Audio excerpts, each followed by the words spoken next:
Hello student, welcome to YouTube study. Myself Dinesh Yadav. आज की इस वीडियो में बात करेंगे यूपी बोर्ड क्लास 12 हिंदी। देखिए, जो हिंदी का यूपी बोर्ड ने मॉडल पेपर जारी किया है 2022 के बच्चों के लिए, जितने भी बच्चे 2022 में एग्जाम देने वाले हैं उनका हिंदी का सेम ऐसा ही पेपर आएगा जो यूपी बोर्ड ने ये मॉडल पेपर जारी किया है। इसको आप अच्छे से अगर तैयारी कर लेते हैं तो आप अच्छा स्कोर कर सकते हैं, क्योंकि ऐसा ही आपका पेपर आने वाला है। और देख सकते हैं, ये जो यूपी बोर्ड ने हिंदी क्लास 12 का मॉडल पेपर लॉन्च किया है, इसका मैं A to Z मतलब इसी वीडियो में सोल्यूशन भी बताऊंगा। और बोर्ड एग्जाम में आपको कॉपी कैसे लिखना है, बोर्ड एग्जाम की कॉपी पे, वो भी चीजें आज की इस वीडियो में हम क्लियर आपको स्पष्ट कर देंगे, ताकि कोई भी गलती ना हो और अच्छा स्कोर कर सके। देखिए, ऐसे ही सारे सब्जेक्ट का मैं मॉडल पेपर का सोल्यूशन आपको एक एक वीडियो के अंदर मैं दे दूंगा। इसके लिए क्या करना होगा, ये वीडियो को तुरंत लाइक करना है और इस वीडियो को शेयर करना है अन्य बच्चों में, ताकि उनको भी हेल्प मिले। और ऐसी ऑल सब्जेक्ट का इंपॉर्टेंट क्वेश्चन, अंसाल पेपर, मॉडल पेपर, सब कुछ सोल्यूशन देखना चाहते हैं तो चैनल को तुरंत सब्सक्राइब करके बेल आइकन प्रेस कर लीजिए, ताकि कोई वीडियो मिस ना हो। और आज की इस वीडियो में आप तो समझ ही गए होंगे कि हिंदी का मॉडल पेपर का हम पूरा सोल्यूशन की बात करेंगे, तो तुरंत लाइक करके और जुड़े रहिए अंत तक। देखिए, सबसे पहले नंबर यहाँ पे बात करूं तो प्रतिदर्श प्रश्न पत्र 2021-22, इसी को बोलते हैं मॉडल पेपर 2022 का हिंदी का है। और देख सकते हैं विषय सामान्य हिंदी, समझ में आ रहा है। और इसमें देखिए समय 3 घंटे 15 मिनट, जो बोर्ड एग्जाम के पेपर में मिलता है सेम वही है इसमें भी। और यहाँ पे देखिए पूर्णांक जो है आपका 100 मार्क्स यानी कि 100 नंबर का पेपर आएगा। और यहाँ से सबसे पहले नंबर देख सकते हैं, आपका हिंदी का पेपर 2 खंडों में डिवाइड होगा, यानी कि 2 खंडों में बंटा होगा। पहला जो खंड है क, इसके बाद दूसरा जो खंड आएगा ख, मतलब 2 खंड में हिंदी का पेपर होने वाला है। तो देख सकते हैं सबसे पहले नंबर यहाँ पे क्वेश्चन जो होने वाला है, पहला क्वेश्चन और यहाँ पे देख सकते हैं दूसरा क्वेश्चन, यानी कि दोनों बहुविकल्पीय क्वेश्चन होंगे। पहला में 5 नंबर का और दूसरा में ही 5 नंबर, यानी कि टोटल आपके 10 नंबर का ऑब्जेक्टिव क्वेश्चन आएगा। तो देख सकते हैं सबसे पहला नंबर क्वेश्चन से स्टार्ट करते हैं। तो देखिए क्या लिखा है, क नंबर की शिक्षा का उद्देश्य निबंध के लेखक कौन है। आपको अगर अच्छे से याद है तो कमेंट बॉक्स में इसका आंसर दे सकते हैं। देखिए, शिक्षा का उद्देश्य निबंध के लेखक कौन है, तो देखिए यहाँ पर भारतेंदु हरिश्चंद्र, संपूर्णानंद जी हैं, मोहन राकेश और यहाँ पे रामकृष्ण दास जी। तो इसका अगर करेक्ट आंसर बात करूं तो शिक्षा का उद्देश्य जो है ये निबंध संपूर्णानंद जी का है। तो यहाँ पे सेकंड नंबर जो ऑप्शन है राइट हो गया। तो आप देखिए, इसको बोर्ड एग्जाम की कॉपी में कैसे लिखना है, 1-2 ऑब्जेक्टिव क्वेश्चन बता देता हूं, इसके बाद जो आगे वाला क्वेश्चन होगा उसको अभी देखेंगे। तो देखिए, सबसे पहले नंबर यहाँ पे आपकी बोर्ड एग्जाम की मान लीजिए कॉपी है, तो सबसे पहले नंबर खंड क लिखेंगे, क्योंकि खंड क को अभी सोल्यूशन करना स्टार्ट किए हैं। तो खंड क को लिखेंगे और यहाँ पे प्रश्नोत्तर संख्या फर्स्ट डालेंगे, इस टाइप से प्रश्नोत्तर संख्या, और यहाँ पे पहला लिखकर अंडरलाइन कर देंगे, तो देखने में थोड़ा यूनिक होगा सभी बच्चों से और आपकी कॉपी अच्छी लगेगी। तो यहाँ से अंडरलाइन कर सकते हैं अगर टाइम मिलता है तो।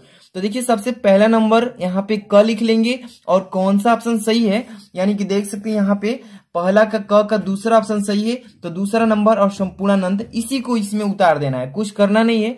पहला का क और दूसरा नंबर ऑप्शन यहाँ पे संपूर्णानंद। इस तरीके से बोर्ड एग्जाम में 5 ऑब्जेक्टिव को इसी तरीके से लिखना है। चलिए देखते हैं अगला क्वेश्चन। ख नंबर, लल्लू लाल की रचना है, पूछ रहा है कि लल्लू लाल की रचना है सुख सागर, प्रेम सागर, परीक्षा गुरु, रानी केतकी की कहानी। इसका करेक्ट आंसर हो जाएगा प्रेम सागर, ठीक है। यानी कि पहला का ख नंबर का सेकंड ऑप्शन सही है, यहाँ पर पहला का ख का सेकंड नंबर इस तरीके से प्रेम सागर।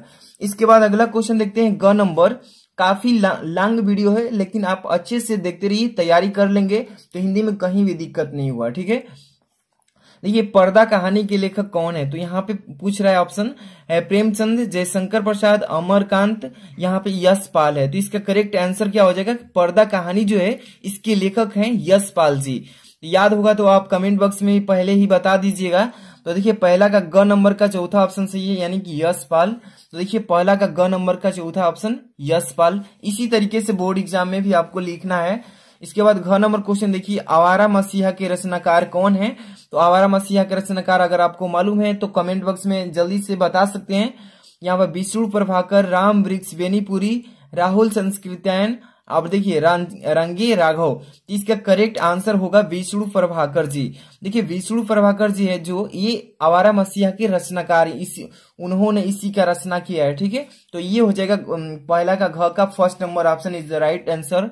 पहला का घ का पहला हो जाएगा विष्णु प्रभाकर। इसके बाद देखिए यहाँ पर नेक्स्ट क्वेश्चन यहाँ पे अंग नंबर, देखिए क्या लिखा रहा है इसमें कि बाण भट्ट की आत्मकथा के लेखक कौन है? महावीर प्रसाद द्विवेदी, सरदार पूर्ण सिंह जी हैं, कि वासुदेव शरण अग्रवाल जी, कि हजारी प्रसाद द्विवेदी।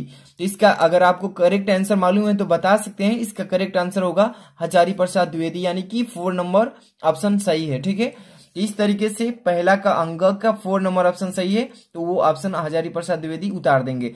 इसी तरीके से आपको बोर्ड एग्जाम में करना है। अब चलते हैं दूसरा नंबर क्वेश्चन की तरफ। ठीक है, जितने भी बच्चे अभी तक लाइक नहीं किए लाइक कर दीजिए, और मेरा दूसरा चैनल है, वीडियो के डिस्क्रिप्शन में लिंक दिया हूं, दूसरा चैनल को तुरंत सब्सक्राइब कर लीजिए। वहां पर ऑनलाइन टेस्ट लिया जाएगा ऑब्जेक्टिव क्वेश्चन का, बहुत ही बेस्ट तरीके से उस चैनल पर तैयारी कराया जाएगा। तो वीडियो के डिस्क्रिप्शन में तुरंत जाइए, उसको सब्सक्राइब करके बेल आइकन प्रेस कर लीजिए। और यहाँ पे देखिए दूसरा क्वेश्चन क नंबर पूछ रहा है कि कामायनी किस युग की रचना है। यहाँ पे पूछ रहा है कि कामायनी किस युग की रचना है, और इसका ऑप्शन यहाँ पे दिया है, कामायनी किस युग की रचना है। और ये पेज हम अभी निकाल रहे हैं, तो यहाँ पर देखिए 4 ऑप्शन यहाँ पे आपको मिलेगा, द्विवेदी युग की, छायावादी युग की, और भारतेंदु युग की, प्रगतिवादी युग की। कौन सा ऑप्शन सही है आप भी कमेंट बॉक्स में बता सकते हैं। तो इसका करेक्ट आंसर आपको मालूम है तो बता सकते हैं। देखिए इसका राइट आंसर हो जाएगा 2nd नंबर, यानी कि छायावादी युग की। तो यहाँ पे 2nd नंबर ऑप्शन सही है। तो यहाँ पर देखिए इसको कैसे लिखना है बोर्ड एग्जाम में। सबसे पहले नंबर यहाँ पे प्रश्नोत्तर संख्या डाल लेंगे इस तरीके से, प्रश्नोत्तर संख्या 2 कर रहे हैं। दूसरा का पहला का क, देखिए दूसरा का क नंबर का दूसरा ऑप्शन सही था, यहाँ पे आपको दिखा दो छायावादी, यहाँ पे यही उतार देंगे। ठीक है, अगला क्वेश्चन देखते हैं, अच्छे से समझिए, तैयारी कीजिए, काफी बोर्ड एग्जाम नजदीक में आ चुका है। अब यहाँ पे देखिए ख नंबर, निम्नलिखित कवियों में से कौन प्रगतिवादी युग का है। तो यहाँ पे कौन से ऐसे कवि हैं चारों ऑप्शन में से जो प्रगतिवादी युग के कवि हैं? अग्रदास जी, तुलसीदास जी, नंददास जी, रामधारी सिंह दिनकर जी। तो देखिए प्रगतिवादी युग की अगर बात करें तो वो हो जाएंगे हमारे इसमें अग्रदास जी, ये हो जाएगा इसका करेक्ट आंसर। अब चलते हैं यहाँ पे ग नंबर, देखिए तार सप्तक का प्रकाशन वर्ष, तार सप्तक का प्रकाशन वर्ष किस सन में हुआ था? तो 1941 में, 1943 ईस्वी में, 1954 में और 1947 में। तो तार सप्तक का प्रकाशन वर्ष जो है वो माना जाता है 1943 ईस्वी, यानी कि 2nd नंबर ऑप्शन सही है। ओके, इसको कैसे लिखना है मैं तरीका बता दिया हूं कि बोर्ड एग्जाम में कैसे लिखना है। जो भी सही है, दूसरा का क सही था तो दूसरा ऑप्शन सही है, उतार देंगे। दूसरा का ख सही था, अग्रदास, वो भी सही है, उसको उतार देंगे। दूसरा का ग कर रहे हैं तो इसमें दूसरा ऑप्शन सही है 1943, तो इस तरीके से हम लोग डाल लेंगे। अब अगला क्वेश्चन देखते हैं, घ नंबर पूछ रहा है इसमें द्विवेदी युग की रचना नहीं है, प्रिय प्रवास, साकेत, भारत भारती, कामायनी। तो देखिए द्विवेदी युग की बात कर रहा है कि नहीं है, तो ये ऑप्शन आप पढ़ के भी बता सकते हैं। इसका करेक्ट आंसर कामायनी हो जाएगा। ठीक है, ये द्विवेदी युग की रचना नहीं है, इसलिए ऑप्शन नंबर 4 सही है। तो देख सकते हैं इस तरीके से आपको लिख लेना दूसरा का चौथा नंबर। अगला क्वेश्चन देखते हैं, यहाँ पे क्या लिखा है कि निम्नलिखित में से कौन सी कृति महाकाव्य नहीं है। जो कृति दी गई है चारों, इसमें से महाकाव्य कौन सी नहीं है वो बताना है। ठीक है, रामचरितमानस, साकेत, यहाँ पे पद्मावत है, यहाँ पे मामा है। ठीक है, तो देखिए जो मामा है इसमें ये हो जाएगा इसका महाकाव्य, ये नहीं है, इसलिए जो राइट आंसर होगा ये 4 नंबर। आगे की बात करते हैं क्वेश्चन नंबर 3। तो देखिए ध्यान से, यहाँ से स्टार्ट होता है कितने नंबर वाले क्वेश्चन? यहाँ पे देखिए 10 नंबर का ये क्वेश्चन है, काफी इंपॉर्टेंट है, समझिए एक एक क्वेश्चन को अच्छे से समझ कर करिएगा। देखिए तीसरा नंबर क्वेश्चन, दिए गए गद्यांश आधारित निम्नलिखित प्रश्नों का उत्तर दीजिए। यहाँ पे आपको पहले गद्यांश पढ़ना है और आपको मालूम हो जाएगा कि किस चैप्टर से लिया गया है और इस चैप्टर के राइटर कौन है। चलिए पढ़ते हैं। देखिए, धरती माता की कोख में जो अमूल्य निधियां भरी है, जिनके कारण वह वसुंधरा कहलाती है, उससे कौन परिचित न होना चाहेगा। ठीक है, लाखों करोड़ों वर्षों से अनेक प्रकार की धातुओं को पृथ्वी को पीस पीस कर अगणित प्रकार की मिट्टियों से पृथ्वी की देह को सजाया है। हमारे भावी आर्थिक अभ्युदय के लिए इन सब की जांच पड़ताल आवश्यक है। तो देखिए जैसे ही आपने इसको पढ़ा तो आपको मालूम चल जाएगा कि ये किस चैप्टर से लिया गया है और इस चैप्टर के लेखक कौन है। चलिए देखते हैं पहला क्वेश्चन क्या पूछ रहा है कि उपयुक्त गद्यांश का संदर्भ बताइए। तो संदर्भ में क्या बताना होता है कि ये किस पार्ट से ली गई है और इसके लेखक कौन है, यही बताया जाता है। ठीक है, अभी इसका सोल्यूशन की बात करेंगे। तो देखिए आप जैसे ही पढ़े हैं तो ये राष्ट्र का स्वरूप जो चैप्टर है आपका, राष्ट्र का स्वरूप, और डॉक्टर वासुदेव शरण अग्रवाल जी इसको लिखे हैं। तो देखिए कैसे लिखेंगे बोर्ड एग्जाम में। सबसे पहले नंबर इसको अच्छे से पढ़ लेंगे, एक एक क्वेश्चन का सोल्यूशन कैसे देना है। चलिए तीसरा नंबर क्वेश्चन बोर्ड एग्जाम की कॉपी पे लेकर चलते हैं। सबसे पहले नंबर ध्यान से देखिएगा, थोड़ा सा जूमिंग कम कर लेता हूं, फिर ध्यान से। प्रश्नोत्तर संख्या 3 ऐसे डाल लेना है और यहाँ पे अंडरलाइन कर लेना है अगर समय बचता है तो। अब यहाँ पे संकेत देना है। संकेत में मतलब मैं इसलिए कह रहा हूं, देखिए संकेत क्या चीज होता है। जैसे कि आपका गद्यांश हो गया तो शुरू से 2-3 वर्ड उठा लीजिए और आखिरी का 2-3 वर्ड और वही लिख देंगे। इसलिए लिखते हैं, इसमें देखिए अथवा में भी क्वेश्चन दिया गया है आपको कि कौन सा आप क्वेश्चन को सॉल्व किए। अथवा वाला किए हैं, ये वाला अथवा वाला किए हैं, ये पहला किए हैं। जब संकेत दे देंगे तो वो जो एग्जामिनर होता है कॉपी चेक करने वाला, वो इजीली समझ जाता है कि कौन सा जो गद्यांश से बच्चा ने सॉल्व किया है। इसलिए संकेत देना बहुत जरूरी है। चलिए तो सबसे पहले संकेत में जैसे कि धरती माता की कोख, तो शुरू से लिख देंगे धरती माता और डॉट डॉट कर देंगे और आखिरी का जांच पड़ताल आवश्यक है, तो इतना लिख देंगे। इतना करने के बाद फर्स्ट नंबर में पूछा था संदर्भ बताइए, तो संदर्भ लिख लेंगे इस तरीके से। देखिएगा तो इसमें आपको मैंने बताया अभी तुरंत कि क्या लिखेंगे कि प्रस्तुत गद्यांश हमारी पाठ्य पुस्तक के गद्य भाग में संकलित एवं भारतीय संस्कृत की अध्येता डॉक्टर वासुदेव शरण अग्रवाल द्वारा लिखित राष्ट्र का स्वरूप शीर्षक निबंध से अवतरित की गई है। ठीक है, ये संदर्भ में लिख देंगे। इसके बाद अगला क्वेश्चन क्या पूछा है अभी हम देखेंगे उसी क्वेश्चन को। यहाँ पे क्वेश्चन नंबर दूसरा क्या पूछ रहा है, देखिए ध्यान से कि धरती वसुंधरा क्यों कहलाती है। बताइए धरती वसुंधरा क्यों कहलाती है, उसका आंसर उस गद्यांश में छिपा है। तो देखिए इसका आंसर यहाँ पे हम अभी दूसरा नंबर बताने चल रहे हैं। देखिए पृथ्वी को वसुंधरा इसलिए कहा जाता है क्योंकि पृथ्वी में विभिन्न प्रकार की मूल्यवान वस्तुएं मतलब भरी पड़ी हुई है। ठीक है, इसलिए उसको पृथ्वी का वसुंधरा कहा जाता है। यहाँ पर तीसरा नंबर रेखांकित अंश की व्याख्या कीजिए। अब समझिए कि रेखांकित अंश क्या होता है, समझ लीजिए ध्यान से देखिएगा। यहाँ पर जो अंडरलाइन किया है यहां से लेकर के चाहेगा तक, तो देखिए धरती माता की कोख में जो अमूल्य निधियां भरी है जिनके कारण वह वसुंधरा कहलाती है, उससे कौन परिचित न होना हो चाहेगा। तो इतने शब्द का मतलब क्या कह रहा है, इसके भाव को हमें व्याख्या करना है जिसे अंडरलाइन के रूप में दिया है। ठीक है, तो देखिए सबसे पहले नंबर हम आपको बताते हैं। यहाँ पे यहाँ पे आप हेडिंग भी डाल सकते हैं कि रेखांकित अंश की व्याख्या, और यहाँ पे मैं डायरेक्ट इसका आंसर लिख दिया हूं, समझिएगा। लेखक कहता है कि पृथ्वी की कोख में अमूल्य रत्न भरे पड़े हैं, इन्हीं रत्नों के कारण पृथ्वी का एक नाम वसुंधरा भी है। बहुमूल्य, देखिए बहुमूल्य रत्न, धातुएं व खनिज पदार्थ, अन्न, फल, जल और इसी प्रकार की असंख्य अनमोल वस्तुओं जिन्हें भूमि अपने आंचल में छिपाई रखती है, इसी को बोलते हैं, जो कि मतलब अंडरलाइन जो दिया था इसका हम लोग व्याख्या तो कर दिए।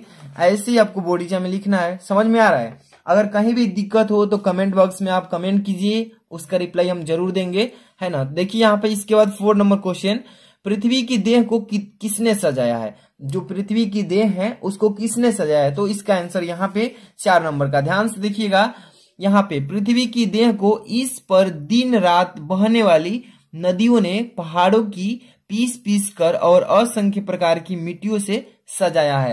तो ये आपको लिख देना है। इसके बाद अगला क्वेश्चन देखेंगे, इस मॉडल पेपर में अगला क्वेश्चन क्या कह रहा है, देखिए यहाँ 5 नंबर, भावी आर्थिक अभ्युदय हेतु हमें क्या करना चाहिए। तो इसका आंसर यहाँ पे बताते हैं। देखिए 5 नंबर का एक एक क्वेश्चन का सोल्यूशन। तो देखिए इसका आंसर कैसे लिखेंगे 5 नंबर का, भावी आर्थिक अभ्युदय हेतु हमें सबकी जांच पड़ताल करना आवश्यक है। इस तरीके से आप लिख लेंगे, कंप्लीट हो जाएगा। अब देखिए इसी में अथवा में भी क्वेश्चन दिया है। अगर आपको पहला नंबर क्वेश्चन नहीं आता है गद्यांश का तो आप अथवा वाला भी कर सकते हैं। क्या लिखा है इसमें, अशोक का फूल उसी मस्ती में हंस रहा है, पुराने चित्र से इसे देखने वाला उदास होता है। तो देखिए मैं एक एक गद्यांश को सॉल्व कराता हूं, क्योंकि देखिए दोनों को कराएंगे तो लॉन्ग वीडियो हो जाएगी, बहुत जल्दी बड़े, इसलिए एक एक मतलब गद्यांश को सॉल्व कर रहा हूं। अगर नहीं आता है तो आप बताइएगा, मैं उसका सोल्यूशन भी अलग से दे दूंगा। ठीक है, इसके बाद देखिए अगला क्वेश्चन 4 नंबर पे चलते हैं। यहां से इसमें क्या पूछ रहा है क्वेश्चन, अच्छे से समझते चलिएगा एक एक क्वेश्चन को, कि दिए गए पद्यांश, ये पद्यांश है और जो मैंने अभी बताया वो गद्यांश था, ठीक है। कि दिए गए पद्यांश पर आधारित निम्नलिखित प्रश्नों के उत्तर दीजिए। ये भी 10 नंबर का है, काफी इंपॉर्टेंट है। तो देखिए यहाँ पर क्या पूछ रहा है कि दुर्बलता का ही चिन्ह विशेष शपथ है। देखिए एक ये हो गया और इसके बाद अगला इसी में दिया है, ठीक है। यहाँ पर देखिए अथवा में भी क्वेश्चन दिया है, तो आपको जो भी क्वेश्चन आए ना वही कीजिएगा। इसीलिए दो क्वेश्चन को अवेलेबल किया है कि जो आपको आए वो कीजिए, कोई एक ही करना है, बट ये भी ध्यान में रखना है। तो जैसे कि मैं देखिए अथवा में करवा देता हूं, क्योंकि तीसरा में क बताया था, इसके बाद इसमें अथवा बता देता हूं, कोई एक बता देता हूं। देखिए लज्जाशील पथिक महिला जो कहीं दृष्टि जाए, होने देना विकृति वसना तो न तू सुंदरी को, जो थोड़ी सी श्रमिक वह हो गोद ले, शांति खोना, होठों की और कमल मुख की मलानताएं मिटाना। देखिए और इसके बाद आगे पढ़ेंगे, कोई कलानता कृषक ललना खेत में जो दिखावे, जाता कोई जलद यदि हो व्योम में तो उसे ला, धीरे धीरे परस उसकी क्लांतियों को मिटाना, छाया द्वारा सुखित करना तप्त भूतंगना को। तो जैसे ये पढ़ेंगे तो आपको मालूम हो जाएगा कि इस चैप्टर से इस पद्यांश को लिया है और इस चैप्टर के लेखक कौन है। तो आपको अगर मालूम है तो कमेंट बॉक्स में आप भी बता सकते हैं। तो ये पौन दूती का चैप्टर और जो हमारे हैं हरिओ जी उन्हीं के द्वारा लिखित है। तो देखिए सबसे पहला क्वेश्चन क्या पूछ रहा है इसमें कि प्रस्तुत यानी कि उपयुक्त पद्यांश का संदर्भ लिखिए। इसमें आपको संदर्भ लिखना है, रेखांकित अंश की व्याख्या करना है, जो अंडरलाइन किया इसका अर्थ लिख देंगे। राधा लज्जा पथिक के महिला के विषय में क्या कहना चाहती है, होठों की औ कमल मुख में अलंकार बताना है कि कौन सा अलंकार छिपा है इसमें। जलद और कृषक ललना का अर्थ बताना है। चलिए एक एक क्वेश्चन का सोल्यूशन पहले देखते हैं। उपयुक्त पद्यांश का संदर्भ, ओके। तो देखिए यहाँ पर प्रश्नोत्तर संख्या 4 नंबर बताने जा रहे हैं, ऐसे लिख लीजिएगा। अगर टाइम मिलता है तो अंडरलाइन कर लेंगे, बहुत ही बेस्ट लगेगा। संकेत डाल देंगे कि इस मतलब कि पद्यांश को किए हैं, इसी तरीके से इसमें संकेत भी डाल लेंगे, ओके। अब संदर्भ आपको करना है ना, संदर्भ देखिएगा।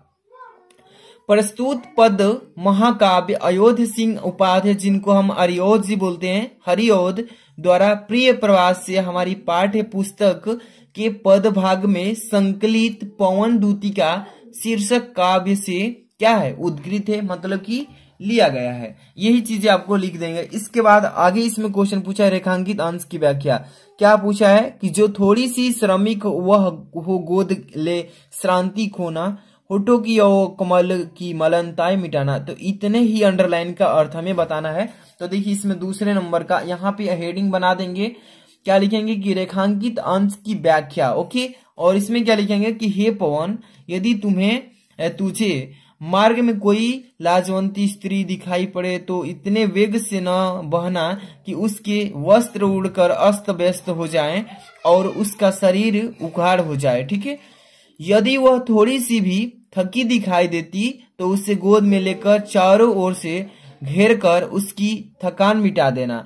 तो ये जो आप पढ़ रहे मतलब जो लिखे हैं ये इसका अर्थ था। इतने लाइन का अर्थ, इसका व्याख्या हम लोग कर लिए, समझ में आ रहा है ना। ये था रेखांकित अंश की व्याख्या। इसके बाद अब आगे हम क्वेश्चन में बात करेंगे। देखिए यहाँ पे 3rd नंबर, राधा लज्जाशील पथिक महिला के विषय में क्या कहना चाहती है, इसका अर्थ बताना है। चलिए तीसरा नंबर क्वेश्चन यहाँ पे आपको दिखाते हैं। एक एक क्वेश्चन का हम सोल्यूशन बताएंगे, लास्ट में तक देखिएगा। तो यहाँ पे देखिए कि राधा लज्जा पथिक महिला से है ना परोपकार की व्यवहार से उसकी सुंदरता की विकृति करती है, उसकी सुंदरता के बारे में बताती है। अब इसके बाद अगला क्वेश्चन 4 नंबर, होठों की औ कमल मुख में अलंकार बताना है। कौन सा अलंकार छिपा है ये बताना है। तो कॉपी पे कैसे लिखना देखिएगा। यहाँ पे 4 नंबर, होठों की औ कमल मुख से उपमा अलंकार उत्पन्न होता है। तो देखिए ये इसमें उपमा अलंकार छिपा है। औ कमल मुख में कौन सा अलंकार, तो उपमा अलंकार। इसके बाद अगला क्वेश्चन, जलद और कृषक ललना का अर्थ बताइए। तो देखिए जलद और कृषक ललना का अर्थ होता है, देखिए छाया द्वारा सुखी करना, मतलब छाया द्वारा सुख प्रदान करना, ये हो जाएगा इसका अर्थ। समझ में आ रहा है? कोई भी डाउट हो तो आप कमेंट कर सकते हैं। तो इतने क्वेश्चन को सोल्यूशन कर ली। इसके बाद अगला क्वेश्चन 5 नंबर पे चलते हैं। 5 नंबर क्वेश्चन क्या बोल रहा है कि निम्नलिखित में से किसी एक लेखक का साहित्यिक परिचय देते हुए उसकी प्रमुख रचना का उल्लेख कीजिएगा। तो चलिए इधर हम चलते हैं अगला पेज पर, है ना। क्या पूछ रहा है इसमें? देखिए कितने ऑप्शन दिया है। पहले आचार्य हजारी प्रसाद द्विवेदी, दूसरा एपीजे अब्दुल कलाम और वासुदेव शरण अग्रवाल जी का है। तो इसमें से तीनों में से किसी एक पर आपको, किसी एक लेखक पर आपको जीवन परिचय उनका लिखना है। तो देखिए प्रश्नोत्तर संख्या सबसे पहले यहाँ पे डाल लीजिएगा और यहाँ पे हम आपको डॉक्टर किसका बता दे रहे हैं, तो डॉक्टर हजारी प्रसाद द्विवेदी जी का। इसमें जो कि नहीं है, मतलब कि यहाँ पर दिया है, देखिए 5 नंबर, मतलब उस पेज में कट गया है 5वां नंबर का क्वेश्चन नंबर का ये वाला, इसमें इसका ऑप्शन हुआ दिया है। ठीक है, तो ध्यान से देखिए। पहले नंबर पर मैं बता देता हूं इनका जीवन परिचय। आचार्य हजारी प्रसाद द्विवेदी जी के बारे में जीवन परिचय कैसे लिखना है, शॉर्ट में लिखिए, कम में, कम शब्दों में, और अच्छा स्कोर कीजिए, एक एक चीज को समझते चलिएगा। ओके, तो ध्यान से देखिएगा। प्रश्नोत्तर संख्या 5 का क कर रहे हैं और ऑप्शन नंबर फर्स्ट है डॉक्टर हजारी प्रसाद द्विवेदी जी का जीवन परिचय लिख रहे हैं। तो इसी तरीके से आप भी हेडिंग डाल लीजिएगा टॉप में और यहाँ पे जीवन परिचय का हेडिंग डाल लीजिएगा। ओके, अब यहाँ से स्टार्ट करिएगा। क्या लिखना है आपको, ध्यान समझते चलिए कि आचार्य हजारी प्रसाद द्विवेदी का जन्म सन 1907 को बलिया जिले के दुबेज के छपरा ग्राम में हुआ था। ठीक है, इसमें इंपॉर्टेंट चीजें क्या होती है, किसी भी कवि हो या किसी भी लेखक के जीवन परिचय लिख रहे हैं तो उसमें जन्म, मरण, माता पिता, कहाँ से पढ़े हैं, उनकी रचना क्या है, जो उनकी भूमिका है, वो चीजें लिखा जाता है। काफी इंपॉर्टेंट होता है, तो इसी को लिखते हैं। ठीक है, तो आचार्य हजारी प्रसाद द्विवेदी का जन्म सन 1907 ईस्वी को बलिया जिले के दुबे के छपरा ग्राम में हुआ था। पिताजी का नाम अनमोल द्विवेदी और उनकी माता का नाम ज्योतिमती था। तो देखिए 3 चीजें अभी तक क्लियर कर चुके हैं। पहले तो उनका जन्म, इसके बाद उनके पिताजी का नाम, उनके माताजी का नाम, क्लियर। इसके बाद देखिए द्विवेदी जी, देखिए सरयू पाणी ब्राह्मण थे।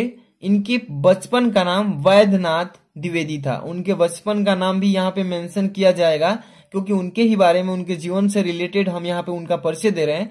तो उनका जीवन, जो दूसरा नाम था बचपन का, वो भी बताएंगे। इसके बाद देखिए 18 मई सन 1979 ईस्वी को हिंदी का यह महान पुत्र स्वर्ग में लीन हो गए। तो ये चीजें उनके जीवन परिचय में लिख देंगे। और इसके बाद साहित्यिक परिचय भी लिखना होता है, किसी भी लेखक के जीवन परिचय लिख रहे हैं तो यहाँ पे साहित्यिक परिचय क्या लिखेंगे, हेडिंग बना लेंगे साहित्यिक परिचय। और इसमें क्या लिखेंगे, आचार्य हजारी प्रसाद द्विवेदी जी का हिंदी साहित्य के अंतर्गत आलोचना तथा निबंध के क्षेत्र में अविस्मरणीय योगदान है। किस किस क्षेत्र में, एक बार फिर से समझिए कि आचार्य हजारी प्रसाद द्विवेदी जी का जन्म, का हिंदी साहित्य के अंतर्गत, मतलब इसके अंतर्गत आलोचना तथा निबंध के क्षेत्र में भी अविस्मरणीय का मतलब होता है जिसे कभी भूला न जा सके, है ना, योगदान है। अब देखिए 1930 ईस्वी में काशी हिंदू विश्वविद्यालय से ज्योतिषाचार्य की उपाधि प्राप्त की है। ठीक है, और 1949 ईस्वी में लखनऊ विश्वविद्यालय से डीलिटी की उपाधि भी प्राप्त की है। तो आप समझ सकते हैं कितना इनका साहित्यिक परिचय में बताया जा रहा है। अब ये कई विभागों के अध्यक्ष एवं प्रमुख भी रह चुके हैं। कौन, तो ये हमारे हजारी प्रसाद द्विवेदी। इसके बाद आप उनके जो रचनाएं हैं, कृति हैं, उसको भी लिखेंगे क्योंकि फुल नंबर लेना है तो अच्छे से लिखना पड़ेगा एग्जाम में। कृतियां क्या लिखेंगे, देखिए हेडिंग बनाएंगे कृतियां। इसके बाद आलोचनात्मक कृतियां, उन्होंने जो अपना आलोचना दिया है, कृतियां दिया है, उसको लिखेंगे। फर्स्ट नंबर सुर साहित्य लिखेंगे, सेकंड नंबर हिंदी साहित्य की भूमिका, तीसरा नंबर प्राचीन भारत की कलात्मक विनोद, और इसके बाद 4 नंबर कबीर है, इसके बाद 5 नाथ संप्रदाय है, इसके बाद 6 नंबर कालिदास की ललित्य योजना है, इसके बाद 7 नंबर हिंदी साहित्य का उद्भव एवं विकास है। तो ये 5 उनकी आलोचनात्मक कृतियां लिख देंगे, 7। इसके बाद निबंध संग्रह, देखिए इतना आपको लिखना पड़ेगा। अच्छा स्कोर करना है, फुल नंबर पाना है किसी भी क्वेश्चन का, तो आपको अच्छे से लिखना होगा, जितना, लेकिन उतना ही लिखना होगा टू द क्वेश्चन। इसका मतलब क्या हुआ कि जितना में प्रश्न पूछ रहा है उतना में ही आंसर दीजिएगा, ज्यादा भी नहीं लिखना है न कम लिखना है। ओके, तो अब देखिए इसमें निबंध संग्रह, कल्पलता अशोक के फूल, कुटज, विचार और विनक, विचार प्रवाह, ये लिख देंगे। उपन्यास का लिखेंगे, ध्यान से देखिएगा, वाण भट्ट की आत्मकथा, अनामादास की पोथा, देखिए पुनर्वा, चारुचंद लेख, इतना हो जाएगा। ये हमारे लेखक थे डॉक्टर मतलब कौन, हजारी प्रसाद द्विवेदी, और उनका जीवन परिचय मैंने बता दिया है। अब इसके बाद अगला क्वेश्चन की तरफ चलेंगे, ध्यान से देखते चलिएगा। 5वां के ख नंबर पे, निम्नलिखित में से किसी एक कवि का साहित्यिक परिचय देते हुए उनकी प्रमुख कृतियों पर प्रकाश डालिएगा, जो कि 5 नंबर का ये भी क्वेश्चन है और 5 नंबर का ये भी अभी आपने तुरंत किया है, ठीक है। तो 5 नंबर वाला इसमें ये कवि का है और वो वाला जो किए आप लेखक का किए। तो कवि वाला देखिए मैथिली शरण गुप्त जी का है, सुमित्रा नंदन पंत जी का है, रामधारी सिंह दिनकर जी का है। तो किसी एक पर ही लिखना है। चलिए यहाँ पे ध्यान से देखिएगा, अभी मैं बता देता हूँ मैथिली शरण गुप्त जी के बारे में, फर्स्ट नंबर पे ही आपको बता देता हूँ, ठीक है। तो देखिए यहाँ पे प्रश्नोत्तर संख्या पहले फर्स्ट नंबर डालेंगे क्या, तो प्रश्नोत्तर संख्या 5 का आप क्या कर रहे हैं, ख नंबर कर रहे हैं, ओके। तो ख नंबर में कौन सा कर रहे हैं, मैथिली शरण गुप्त जी के बारे में आप जीवन परिचय लिख रहे हैं, और ये कौन है, तो ये कवि है। इस तरीके से इनका जीवन परिचय का हेडिंग डालेंगे, इस तरीके से कि जैसे कि अंडरलाइन मतलब कर देंगे तो बहुत ही अच्छा रहेगा। कैसे लिखेंगे कि मैथिली शरण गुप्त का जन्म सनवत 1943 विधा सन 1886। आप ये ना लिख करके मतलब सनवत नहीं लिख के आप सन भी लिख सकते हैं डायरेक्टली। कैसे, तो मैथिली शरण गुप्त जी का जन्म सन 1886 में चिरगांव में हुआ था। ध्यान समझिए, किस गांव में, चिरगांव में हुआ था। इनके पिता सेठ रामचरण गुप्त जी थे और सेठ रामचरण गुप्त स्वयं एक अच्छे कवि भी थे, ठीक है। अब देखिए गुप्त जी पर अपने माता पिता का पूर्ण प्रभाव पड़ा था। देखिए गुप्त जी जो थे उनके माता पिता जो जैसे थे वैसे ही इनका भी आचरण जो विचारधारा था वैसा ही था, वही चीजें यहाँ पे लिखा गया है। अब देखिए आचार्य महावीर प्रसाद द्विवेदी से भी उन्हें बहुत प्रेरणा मिली थी, मतलब बहुत कुछ सीखने को उनके जीवन में मिला था, प्रेरणा के रूप में मिला था। अब देखिए गुप्त जी विनम्र, हंसमुख और सरल स्वभाव के व्यक्ति थे। अब देखिए सकेत महाकाव्य पर इन्हें हिंदी साहित्य सम्मेलन, यहाँ पे क्या है, सम्मेलन है, ठीक है, प्रयास से मंगला प्रसाद पारितोषिक भी मिल चुका है, ठीक है। भारत सरकार द्वारा गुप्त जी को साहित्यिक सेवा, ठीक है, साहित्य सेवा के लिए पद्म भूषण से सम्मानित भी किया जा चुका है ना। तो कैसे लिखेंगे, ध्यान से एक बार यहाँ से देखिए, भारत सरकार द्वारा गुप्त जी को साहित्य सेवा के लिए पद्म भूषण से सम्मानित किया। जीवन के अंतिम क्षणों तक ये निरंतर साहित्य सृजन करते रहे, मतलब साहित्य में लगे रहे, अपना योगदान देते रहे।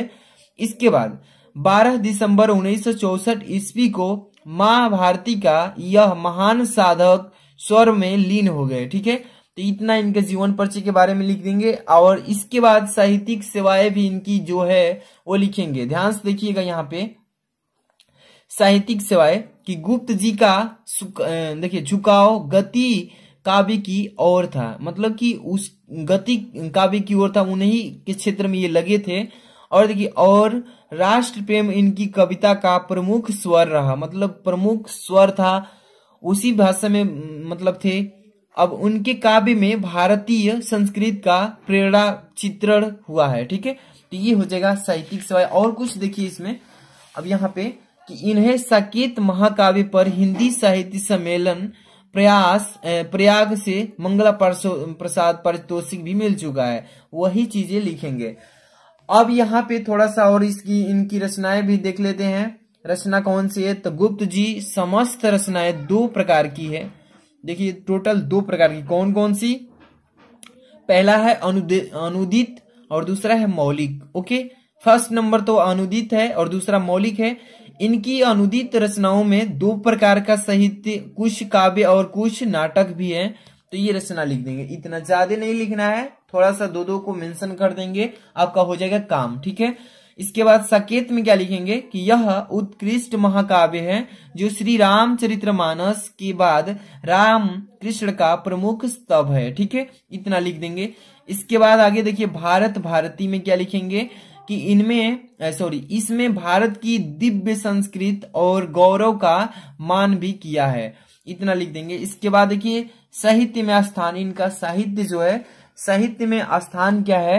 तो राष्ट्र कवि मैथिली शरण गुप्त आधुनिक हिंदी के सर्वाधिक लोकप्रिय कवि रहे हैं। खड़ी बोली को काव्य के सांचे मतलब कि सांचे ढालकर परिकृष्ट करने का जो असाधारण कौशल इन्होंने दिखाया है वह अविस्मरणीय रहेगा, जिसको भूला नहीं जा सकता है।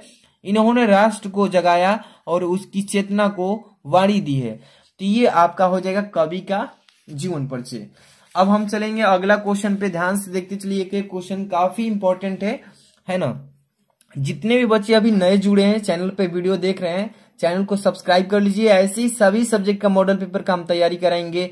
काफी इंपॉर्टेंट क्वेश्चन भी देने वाले हैं हिंदी में, इंग्लिश में, मैथ में, फिजिक्स, केमिस्ट्री, जितने भी सब्जेक्ट्स हैं सबका। वीडियो को लाइक कर दीजिएगा। यहाँ पे 6 नंबर क्वेश्चन देखिए ध्यान से। बहादुर अथवा पंचलाइट कहानी के उद्देश्य पर प्रकाश डालिएगा, जो कि 80 शब्दों में इसका लिखना है। अगर वो नहीं आपको मालूम है, यहाँ पे अथवा में भी दिया है, इसको कर सकते हैं। जैसे कि ध्रुव यात्रा कहानी की कथा वस्तु अपने शब्दों में डालिएगा। चलिए देखते हैं क्वेश्चन नंबर 6। ध्यान से देखिए कि क्वेश्चन को हम सोल्यूशन बताएंगे, और इसका पीडीएफ अगर आप लेना चाहते हैं ना, इसका पीडीएफ मैं दे दूंगा आपको। टेलीग्राम का डिस्क्रिप्शन में लिंक दिया हूं, वहां पे ज्वाइन हो जाना है, ठीक है, वहीं पे आपको मिल जाएगा। देखिए सबसे पहले नंबर बहादुर जो दिख रहा है, बहादुर पर बताएंगे। बहादुर कहानी का उद्देश्य पर प्रकाश डालना सिखाएंगे कि पेपर में ऐसे आएगा क्वेश्चन तो कैसे करना है। तो देखिए कोई एक पर कर सकते हैं, बहादुर पर कीजिए या पंचलाइट पे।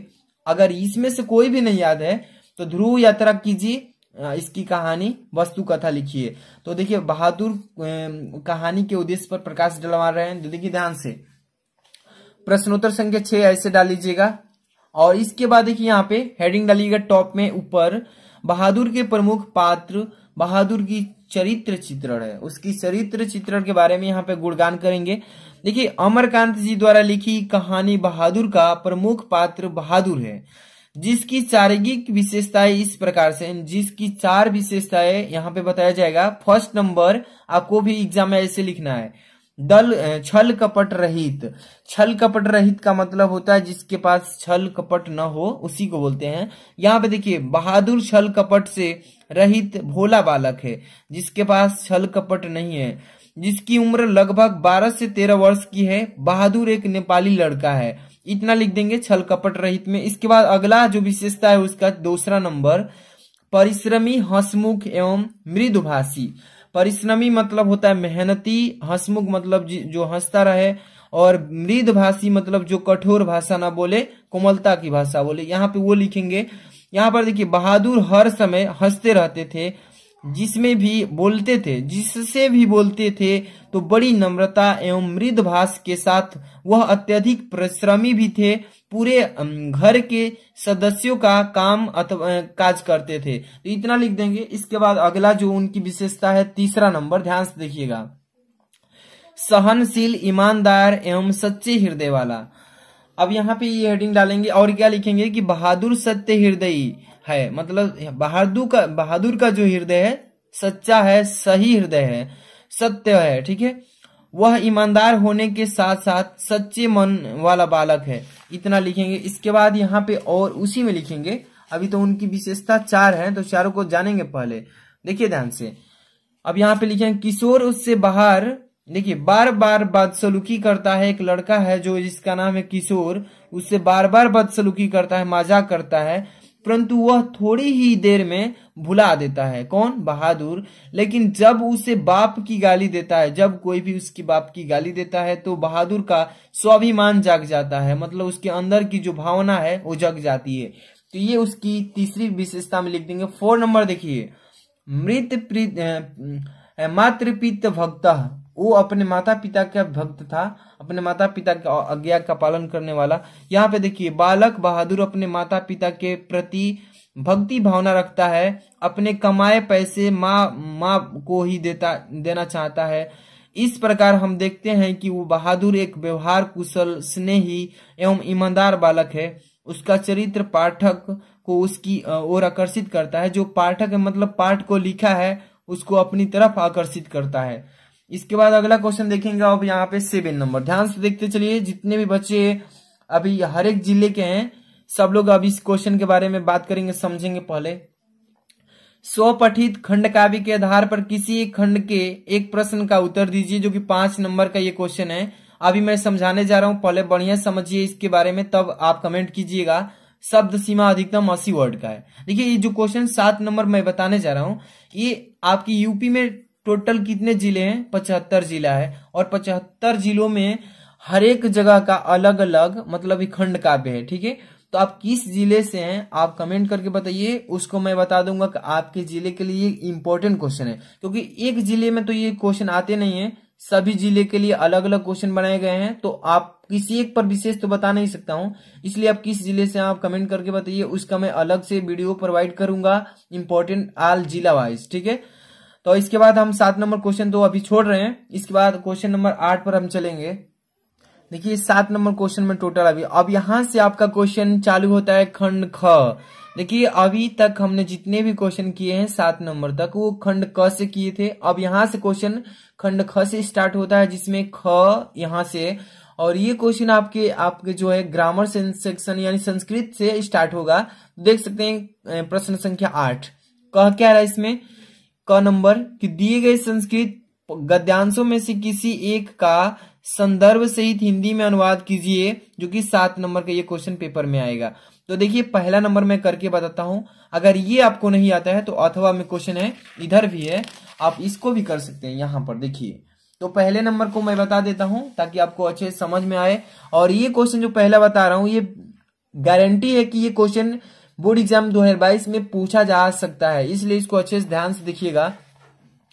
क्या लिखा है कि महामना विद्वान वक्ता धार्मिको नेता पटुः पत्रकार अस्ति परमस्य सर्वोच्चगुण जनसेवाय असीत। यहाँ पर देखिए यत्र कुत्रापि अयम जनानम दुखांतान पीडयंतनम पश्चात तत्रैव सह शीघ्रमेव उपस्थितः सर्वविधम साहाय्य अकरोति प्रणाविसेव अस्य स्वभाव एवासीत। तो जैसे इस आप गद्यांश को पढ़े हैं, ये संस्कृत का गद्यांश है, ये महामना मालवी वाला जो चैप्टर है आपका, उसी से इसको लिया गया है। तो इसको कह रहा है कि इसमें की संदर्भ सहित हिंदी में अनुवाद कीजिए, इसका संदर्भ बताइए, और साथ में इस संस्कृत गद्यांश को हिंदी में इसका अर्थ बताइए। तो देखिए सबसे पहले नंबर खंड ख है, तो इसको कॉपी में कैसे लिखना है ध्यान से देखिए। खंड ख ऐसे लिखेंगे, अंडरलाइन कर सकते हैं, टाइम है तो, नहीं तो चलिए आगे देखते हैं। यहाँ पे प्रश्नोत्तर संख्या 8 का क करेंगे। देखिए यहाँ पे जैसे मैंने सभी गद्यांश को सॉल्व कराया है, यहाँ पे संकेत सबका दे दीजिएगा ताकि एग्जामिनर को जांचने में कोई भी दिक्कत ना हो। बोर्ड एग्जाम की बात कर रहा हूँ। संकेत में महामना विद्वान डॉट डॉट करके आखिरी का और अंत मतलब ऐसे डाल लेंगे। अब यहाँ पे संदर्भ हेडिंग डालेंगे। संदर्भ में क्या लिखेंगे, देखिए यह गद्य खंड हमारी पाठ्य पुस्तक के संस्कृत भाग से, कहां से, संस्कृत भाग से, संस्कृत भाग में भी लिख सकते हैं, संकलित महामना मालवीय नामक पाठ से ली गई है। तो ये हो जाएगा आपका संस्कृत में इसका संदर्भ, हिंदी में। अब इसी संस्कृत के गद्यांश को आपको बोला है कि आप इसका हिंदी में अनुवाद कीजिए, तो यहाँ पे हिंदी में भी अनुवाद करेंगे। चलिए मैंने पढ़ दिया है पहले ही, एक बार फिर से रिपीट करवा देता हूं कि महामना विद्वानम वक्ता धार्मिको नेता पटुः पत्रकारिष्यत्। अब यहाँ परमस्य सर्वोच्च गुणम जनसेवाय असीत यत्र कुत्रापि अयम जनानम दुखितानम पीड़ासनम। अब तत्रैव सह शीघ्रमेव उपस्थितः सर्वधर्म महाश्रम। देखिए अकरोति प्रणासेव अस्य स्वभाव अयवासित। जैसे इसको पढ़ेंगे, इसका हिंदी में आपको अनुवाद करना है कि इसका मतलब क्या कह रहा है। तो यहाँ पर देखिए अनुवाद डाल देंगे हिंदी में ऐसे, और लिखेंगे कि महामना विद्वान वक्ता धार्मिक नेता एवं कुशल पत्रकार थे। ध्यान समझिएगा, किंतु इनका सर्वोच्च गुण जनसेवा ही था, मतलब लोगों की सेवा करना था। जन मतलब होता है लोग, और लोगों की सेवा करना था। जहां कहीं भी ये लोगों को दुखित और पीड़ित थे, जहां कहीं के भी लोग क्या थे, दुखित और पीड़ित थे, वहीं शीघ्र उपस्थित होकर सब प्रकार की सहायता करते थे। मतलब किसी भी प्रकार की जो भी घटना हो उसकी सहायता करते थे। प्राणियों की सेवा इनका स्वभाव ही था, मतलब जितने भी जानवर प्राणी थे उनको भी ये सेवा करते थे। आज हमारे बीच विद्यमान न होने पर, विद्यमान का मतलब होता है निहित, आज ये निहित न होने पर भी महामना मालवी अमूर्ति रूप में रूप से अपने यश का प्रकाश फैलाते हुए घोर अंधकार में डूबे मनुष्यों को सन्य मार्ग दिखाते हुए स्थान स्थान पर प्रत्येक मनुष्य के आदर उपस्थित हैं। कहने का मतलब कह रहा है कि आज हमारे बीच विद्यमान न होने पर भी, आज हमारे बीच नहीं है, फिर भी महामानव मालवीय अमूर्ति के रूप में, मतलब मूर्ति के रूप में है, जो यश का मतलब होता है सही दिशा में प्रकाश फैलाते हुए अब देखिए घोर अंधकार, जहाँ पे अशिक्षित लोग हैं, घोर अंधकार में डूबे मनुष्यों को सन्य मार्ग मतलब सही रास्ता दिखाते हुए स्थान स्थान पर प्रत्येक मनुष्य के अंदर उपस्थित हैं। और इसी के बाद आगे लिखेंगे, मतलब उपस्थित है। अब इतना कंप्लीट हो जाएगा, आपका 7 नंबर क्लियर हो गया। अब यहाँ पे देखिए मैंने बताया है कि जो भी आपको क्वेश्चन नहीं आएगा अथवा में दिया है, आप इसको भी कर सकते थे। मैंने एक एक बता रहा इसलिए ताकि वीडियो लंबी ना हो। अगला क्वेश्चन देखेंगे, इसमें ख नंबर कि दिए गए पद्यांश में से किसी एक का संदर्भ ससंदर्भ हिंदी में अनुवाद कीजिए। ये भी 7 नंबर का है। तो ये पद्यांश है, वो गद्यांश था। संस्कृत में पद्यांश भी आता है, गद्यांश भी आता है, ठीक है। तो ये 2 दिया है, देखिए कोई एक को कर सकते हैं। नमे रोचते भद्राम व उल्कस्य मेवनम अक्रस दृश्य मुखम पश्य कथम कुद्रो भविष्यत। तो आपको कोई एक ही को करना है। देखिए ख नंबर कर रहे हैं तो यहाँ पे निकालते हैं और प्रश्नोत्तर संख्या डालेंगे इस टाइप से, ठीक है। प्रश्नोत्तर संख्या 8 का यहाँ पे थोड़ा सा ब्लर कर रहा है। प्रश्नोत्तर संख्या 8 का ख करेंगे और संकेत नमे रोचते, यानी कि हम देखिए यहाँ पे फर्स्ट नंबर बताने चल रहे हैं। तो इसको पहले बताया ना कि शुरू में डॉट डॉट कर दीजिए, शुरू में डाल के और फिर आखिरी का वही संकेत डाल देंगे। तो इस तरीके से आपको कर लेना है। और यहाँ पे इसका भी संकेत डालने के बाद संस्कृत में इसका संदर्भ लिखेंगे। संस्कृत चीज का क्या लिखेंगे? प्रस्तुत श्लोक हमारी पाठ्य पुस्तक के संस्कृत भाग में संकलित जातक कथा नामक पाठ के उलूक जातकम शीर्षक से उद्धृत है, यानी कि लिया गया है। ये हो गया। अब इसी संस्कृत के पद्यांश को हम हिंदी में अनुवाद करेंगे, हिंदी शब्द में इसका अनुवाद करेंगे कि नमे रोचते भद्रम वह उलूकस्मिनम अक्रदूसस मुखम पश्य कथम कुदो भविष्यत। इसका हिंदी में अर्थ बताएंगे कि इसका मतलब कह क्या रहा है। तो यहाँ पर देखिए अनुवाद करेंगे हिंदी में, हेडिंग डालेंगे, तुम लोगों का इस उल्लू को राजा बनाना मुझे ठीक नहीं लगता। इस समय के क्रोधहीन मुख को ही देखो और क्रोध होने पर यह कैसा हो जाएगा, यही हो जाएगा इसका हिंदी में अर्थ।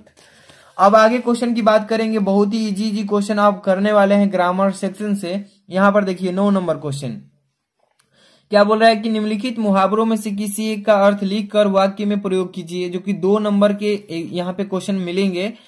देखिए यहाँ पर मुहावरा है और किसी एक का ही अर्थ बताना है। देखिए यहाँ पे शॉर्ट में लिखा है कि एक का अर्थ बताइए। तलवार की धार पर चलना, टका सा जवाब देना और दाल में काला होना, नमक मिर्च लगाना। तो ये सभी आपके मुहावरे हैं, इसका अर्थ देना है किसी एक पर। तो यहाँ पे आप देखिए सबसे पहले नंबर प्रश्नोत्तर संख्या 9 डालेंगे इस तरीके से, और तीसरा नंबर दाल में काला होना, इसी का अर्थ बता देते हैं। देखिए जरूरी नहीं है कि आप लाइन से ही करेंगे, आपको जो भी आ रहा है ना, जो याद किए हैं वो कर सकते हैं। तो यहाँ पर देखिए तीसरा नंबर दाल में काला, इसका मतलब मुहावरा का अर्थ बता देते हैं। देखिए तुम रात भर सड़कों पर इधर उधर से उधर घूमते रहते हो, जरूर कुछ दाल में काला है। इसका मुहावरा में वाक्य में प्रयोग कर देंगे, हो जाएगा। हो गया कंप्लीट, 2 नंबर मिल गया आपका। इसके बाद देखिए अगला क्वेश्चन 10 नंबर, ध्यान से देखते चलिए कि क्वेश्चन इंपॉर्टेंट है फॉर बोर्ड एग्जाम 2022। यहाँ पर देखिए निम्नलिखित शब्दों के संधि विच्छेद के सही विकल्प का चयन कीजिए। यहाँ पर देखिए पहला नंबर क्वेश्चन दिया है इसमें 10 नंबर का, तथापि का संधि विच्छेद बताइए। तथा धन अपि, यहाँ पर देखिए B number is the right option, ठीक है। तथा धन अपि का संधि विच्छेद क्या होता है? तथा धन अपि। कौन सा सही है? चलिए यहाँ पे कॉपी में देखते हैं, लिख करके समझते हैं, ठीक है। तो यहाँ पे देखिए कौन सा सही है, पहला का बी नंबर तथा धन अपि, ठीक है। इसी तरीके से अगला क्वेश्चन, परमेश्वर का संधि विच्छेद क्या होगा? परम धन ईश्वर। परम मतलब होता है पहले, ईश्वर है, तो यहाँ पे पहला number option is the right answer. पहला नंबर यहाँ पे देखिए परम धन ईश्वर, यहाँ पे परम नहीं है, पर है, पर, सॉरी। इधर चलते हैं, इधर देखेंगे, है ना, सॉरी, इसके लिए आगे चलेंगे। परम धन ईश्वर, परम धन ईश्वर होगा उसका, ठीक है। कहाँ गया, देखिए यहाँ पर लिखा है ना परम धन ईश्वर, ईश्वर है परम धन ईश्वर, C number is the right answer. इसके बाद अगला क्वेश्चन, गायकः का संधि विच्छेद बताइए। तो गायकः का संधि विच्छेद आप कमेंट करके भी बता सकते हैं, इसका करेक्ट आंसर क्या होगा, गा धन यकः, तो गा धन यकः हो जाएगा बी नंबर ऑप्शन। चलिए यहाँ पर गा धन यकः, ऐसे ही आपको बोर्ड एग्जाम में लिखना है, एक एक क्वेश्चन को अच्छे से समझते हुए चलिएगा। अगला क्वेश्चन देखिए यहाँ पर 10 नंबर, किधर है 10 नंबर, तो समझ में यहाँ पे कौन सा क्वेश्चन दिया था इसमें, यानी कि 10 नंबर का ये ख नंबर है, 10 नंबर का ये ख नंबर क्वेश्चन है, ठीक है। क नंबर तो कर लिए, 10 नंबर का दिए गए निम्नलिखित शब्दों की विभक्ति और वचन बताना है। यहाँ पे जितने भी शब्द दिए हैं इसमें से आपको छांट कर बताना है विभक्ति और वचन। आत्मनः में विभक्ति और वचन बताना है, आत्मनः में, इसी में बताना है। तो षष्ठी विभक्ति एक वचन होगा या सप्तमी विभक्ति, यहाँ पे क्या लिखा एक वचन, पंचमी विभक्ति बहुवचन, षष्ठी विभक्ति यहाँ पे एक वचन। इसका राइट आंसर हो जाएगा 1 नंबर, षष्ठी विभक्ति होगा और एक वचन होगा आत्मनः का, ठीक है। षष्ठी विभक्ति एक वचन, ठीक है। इसमें ब्लर हो गया था लेकिन समझ लीजिए फर्स्ट नंबर ऑप्शन सही है।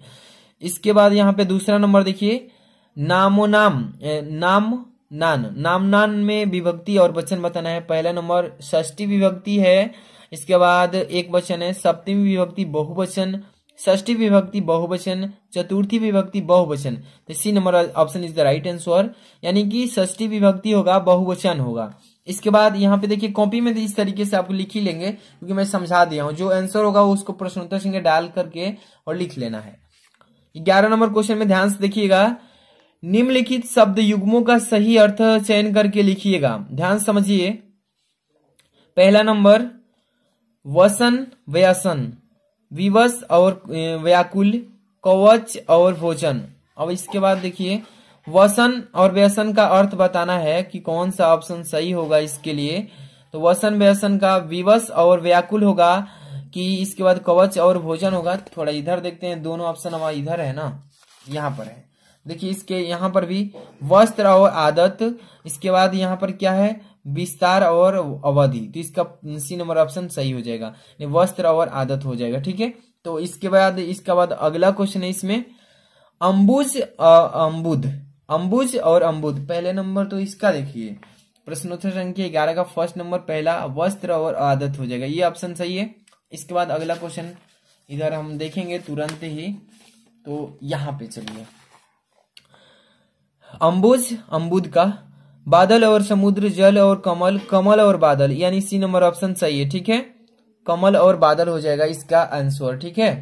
अगला क्वेश्चन थोड़ा जूम कर लूं बड़ा दिखने के लिए। अगला क्वेश्चन ख नंबर यहाँ पे 11 का ख नंबर है, निम्नलिखित शब्दों में से किसी एक शब्द के 2 अर्थ बताइए, यानी पर्यायवाची है। अमर का, पट का, विधि का, नाग का। तो यहाँ देखिए अमर का क्या होता है, अंबर, सॉरी अंबर नहीं अंबर है। अंबर का यहाँ पे देखिए अंबर का आकाश होता है, वस्त्र होता है, ठीक है। तो यहाँ पे इस तरीके से आपको लिख लेना है। अगला क्वेश्चन 11 का ग नंबर, निम्नलिखित वाक्यांशों के लिए एक शब्द का चयन करके लिखिएगा। एक शब्द का चयन करना है। देखिए जो आंखों के सामने हो उसको क्या बोलते हैं, उसको क्या बोलते हैं, नेत्र सम्मुख। प्रत्यक्ष बोलते हैं आंख के आगे प्रत्यक्ष, प्रत्येक आंख। तो इसका जो आंखों के सामने हो उसको क्या बोलते हैं, तो नेत्र सम्मुख, नेत्र सम्मुख बोलते हैं उसको, यानी कि ये नंबर जो नेत्र सम्मुख, ये नंबर ऑप्शन सही है, ठीक है। नेत्र सम्मुख हो गया। इसके बाद अगला क्वेश्चन, जानने की इच्छा रखने वाला व्यक्ति को क्या बोलते हैं। जो भी व्यक्ति है, जो भी स्टूडेंट है, किसी भी सब्जेक्ट में कोई दिक्कत होती है और उसे नहीं आता है तो जानने की इच्छा होती है सबके पास, तो जानने की इच्छा रखने वाला व्यक्ति को क्या बोलते हैं, जानकार बोलते हैं, ज्ञानी बोलते हैं, जिज्ञासु बोलते हैं, बुद्धिमान। जानकार मतलब ये होता है कि जिसके पास जानकारी है। ज्ञानी उसको बोलते हैं जिसके पास ज्ञान भरा है। जिज्ञासु उसको बोलते हैं जो जानने की इच्छा रखता हो, और बुद्धिमान उसको बोलते हैं जिसके पास बुद्धि हो। तो जिज्ञासु उसको बोलते हैं जो जानने की इच्छा रखता हो। C number option is the right answer. अब आगे की क्वेश्चन देखते हैं। इसके बाद हमारा 11 नंबर हो गया, 12 नंबर क्वेश्चन। अभी 11 का घ भी है, देखिए यहाँ पर 11 का घ भी है, इसको भी पहले कर लेते हैं, फिर 12 नंबर पे चलेंगे। ओके, निम्नलिखित में से किन्हीं दो वाक्यों को शुद्ध करके लिखिए। देखिए 2 वाक्य को शुद्ध करना है, ठीक है, और इसमें से 4 वाक्य दिया है। तुम तो कुर्सी पर बैठे हैं, यहाँ पर अशुद्ध वाक्य। तुम तो कुर्सी पर बैठे हैं, तो इसका शुद्ध वाक्य तुम कुर्सी पर बैठे हो जाएगा। तुम कुर्सी पर बैठे हो। इस सरोवर में अनेकों कमल खिले हैं, तो इस सरोवर में अनेक कमल खिले हैं, अनेकों नहीं होगा, अनेक होगा। तो 2 ही शब्द बनाना था, आप इस तरीके से आप तो ये बना ही लेंगे। आगे हम चलेंगे, अगला क्वेश्चन यहाँ पर देखिएगा। अब यहाँ पे आप समझिएगा, है ना। वीर रस अथवा हास्य रस का अस्थायी भाव के साथ उदाहरण तथा परिभाषा दोनों देना है। श्लेष्म अथवा उत्प्रेक्ष अलंकार का लक्षण उदाहरण सहित बताना है। दोहा अथवा सोठा छंद का मात्रा सहित लक्षण उदाहरण बताना है। तो ये 6 नंबर का आता है, ये भी 2 नंबर और ये भी 2 नंबर और ये भी 2 नंबर, यानी कि टोटल आपके 6 नंबर का ये है। तो इसका मैं अलग से वीडियो प्रोवाइड किया हूं, यानी तीनों का एक ही में वीडियो प्रोवाइड किया हूं। 6 नंबर की तैयारी हो जाएगी, इसको अलग से आप देख लीजिएगा। वीडियो के डिस्क्रिप्शन में जाएंगे, वहां पे लिखा होगा वीर रस श्लेष्मा दोहा का वीडियो लिंक, वहां पे जाकर क्लिक करके देख सकते हैं। ओके, और मेरा सेकंड चैनल है, लिंक डिस्क्रिप्शन में, उसको सब्सक्राइब कर लीजिएगा, वहां पे ऑनलाइन टेस्ट लिया जाएगा आपका, ठीक है। अब इसके बाद देखते हैं क्वेश्चन नंबर 13, क्या लिखा है कि बैंक में खाता खोलने के लिए बैंक प्रबंधक को आवेदन पत्र प्रार्थना पत्र कैसे लिखते हैं। इसका भी मैं वीडियो बना चुका हूं, बहुत सारी वीडियो बनाए हूं इस पर, तो उसका वीडियो के डिस्क्रिप्शन में लिंक पड़ेगा, जाकर के लिंक देख लीजिएगा, पढ़ करके वहां से देख लीजिएगा। तो इसमें देखिए दोनों पर वीडियो बना दिया हूं। बैंक में खाता खोलने के लिए आपको कैसे फॉर्म फिलअप किया जाता है उस पर भी, और इसमें शहर में फैली संक्रमण बीमारी की तरफ जिला अधिकारी का ध्यान आकर्षित करने के लिए आवेदन पत्र प्रार्थना पत्र, ये भी इस पर भी वीडियो बना दिया हूं कि अपने मोहल्ले की गंदगी को सफाई करने के लिए आप कैसे प्रार्थना पत्र लिखें, ठीक है। इसका भी डिस्क्रिप्शन में लिंक दे दिया हूं, जाकर के आसानी से आप देख सकते हैं। इसके बाद अगली क्वेश्चन है आपका 14 नंबर, जो कि मॉडल पेपर का लास्ट क्वेश्चन आपका है 14 नंबर। आपके टोटल क्वेश्चन कितने आएंगे, तो 14 आएंगे, ठीक है। 14 नंबर क्वेश्चन, निम्नलिखित विषयों में से किसी एक पर अपनी भाषा शैली में निबंध लिखिए। देखिए ये 9 नंबर का आता है। ये जो निबंध है आपका सबसे बड़ा है और ये सबसे अधिक नंबर का आता है। जैसे कि पहला नंबर लिखा है, देश में बेरोजगारी की समस्या। देश में हमारे जो है इंडिया में बेरोजगार बहुत युवक हैं, इसलिए इस पर आपको बोर्ड एग्जाम 2022 में बार बार देखने को मिलेगा, तो इसलिए इसको तैयार कर लीजिए। और इस पर मैं सभी निबंध जो दिख रहा है ना, इस पर सभी पर वीडियो बना दिया हूं और सबका डिस्क्रिप्शन में लिंक डाल दिया हूं, ताकि आप जाकर के आसानी से देख लें। आतंकवाद की समस्या और समाधान, इस पर वीडियो बना दिया हूं। वृक्षारोपण का महत्व, इस पर अभी नहीं बनाया हूं, लेकिन बहुत जल्दी बना दूंगा इस पर। विद्यार्थी और राजनीति, इस पर भी नहीं बनाया हूं। और देश की समृद्धि और विकास में समाचार पत्रों की भूमिका, इस पर बना चुका हूं। यानी कि सभी जो इम्पोर्टेंट है बोर्ड एग्जाम 2022 में आने वाले हैं, सब पर वीडियो बना दिया हूं। जाकर के आप डिस्क्रिप्शन चेक कीजिए, और वीडियो को लाइक नहीं किए तो लाइक कर दीजिए, शेयर कीजिए, और मेरा सेकंड चैनल को सब्सक्राइब कीजिए। और ऐसे ही इंग्लिश का और मैथ का, केमिस्ट्री का, फिजिक्स का मॉडल पेपर का पूरा सोल्यूशन चाहते हैं तो कमेंट कीजिए, हम जल्दी से जल्दी प्रोवाइड करेंगे। चैनल को सब्सक्राइब करके बेल आइकन हिट रखिए, ताकि एग्जाम से रिलेटेड कोई भी इंपॉर्टेंट क्वेश्चन हो, कोई भी मतलब कि आपके लिए न्यूज आता हो, तो मैं आपको अपडेट करके देता रहूं। मिलते हैं नेक्स्ट वीडियो में। Thanks for watching.